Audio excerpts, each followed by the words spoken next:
A instalación dunha planta de papel tisú no Concello Coruñés das Pontes é unha posibilidade que Ence está comezando a estudar. Iso sí, insisten en que non sería substituta da pasteira de Lourizán, en Pontevedra.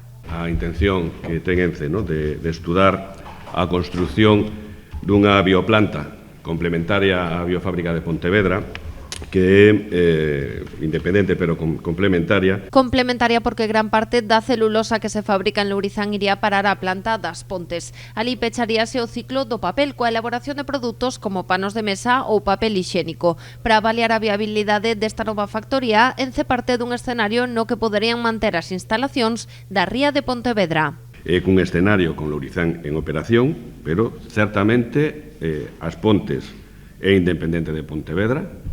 En As Pontes non se pode construir e non se pode fabricar celulosa. En calquera caso, a fábrica de Lourizán é fundamental, é pedra angular para que este proxecto poida completar o círculo en Galicia, que é a nosa intención con este proxecto.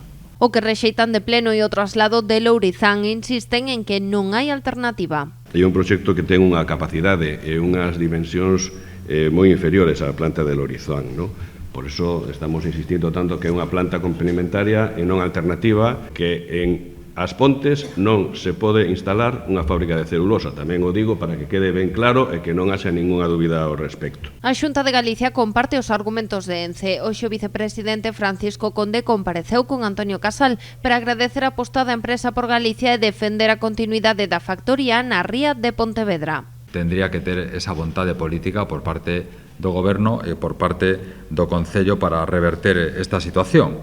Lamentablemente, a día de hoxe, eso non é posible, pero xa digo que nós entendemos que hai motivos para pensar que é posible que Lourizán permanezca na ría de Pontevedra e, dende logo, a Xunta de Galicia vai a seguir colaborando con Ence e cos traballadores para que eso sexa unha realidade. Segundo os cálculos da empresa, a planta das Pontes terá un custo de 350 millóns de euros e creará 150 empregos directos e uns 1.400 indirectos. Pero primeiro teñen que estudar a súa viabilidade, pero que se dan un prazo dun ano. De obter luz verde non estaría funcionando ata o 2027.